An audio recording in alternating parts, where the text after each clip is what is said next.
हेर्नुहोस् त कस्तो साह्रो वेदर राम्रो छ। आकाश यति मजाले खुलेको छ कुरै नगर्नुहोस्।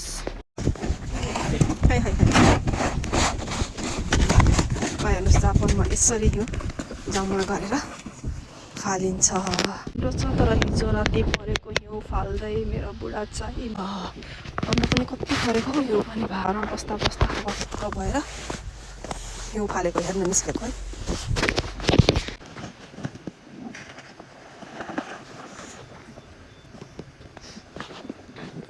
हिउँ फाल्नु पनि ठुलो एक्सर्साइज हुन्छ क्या यहाँ चाहिँ। अब आफू पनि यसो अलिअलि हिउँ फाल्न हेल्प गरेर ढाडिएको पेटलाई ठिक गर्नु पर्यो। यहाँ चाहिँ नि खास चाहिँ नि माथि स्याएको छ होइन, छाना छ कि छाना नै भए पनि यो हिउँ पर्दाखेरि चाहिँ हुर्र उडेर आउने भन्छ नि।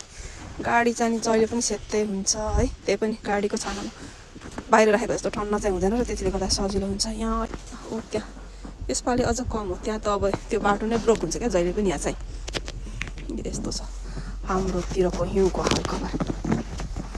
अघिसम्म कति मजाले घाम लागिरहेको थियो, एकैछिनमा अँध्यारो भयो। यता अलिकति आकाश देखिँदैछ, बादलले छोप्न लाग्यो। आज पनि पुरा हिउँ पर्ने बाला छ अरे है।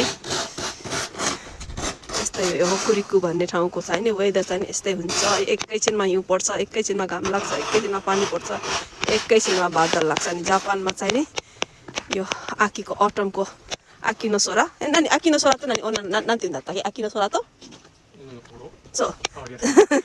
अनि जापानमा चाहिँ नि आकिनो सोरा त अन्नानो कोकोरोगा खवारियासै भनिन्छ। भनेको मतलब चाहिँ नि यो अटमको ट्याङ्की र महिलाहरूको चाहिँ नि मन चाहिँ नि एकैछिनमा बद्लिन्छ अरे। ल त्यस्तै छ यहाँ हेर्नुहोस् त। ल अनि एकैछिन सपिङ मात्रै निक्लेको थिएँ। ल हेर्नुहोस् त यहाँ हिउँ परेर बबाल छ। यहाँ हाम्रोतिर चाहिँ नि वान वेको उयोहरू छ टन्नै छ क्या यो भूकम्पले गर्दा। अनि म चाहिँ यहाँ अहिले वान वेमा पर्खेको है। कति राम्रो देखिन्छ हिउँ त परेको मात्रै हेर्ने हो भनेदेखि त।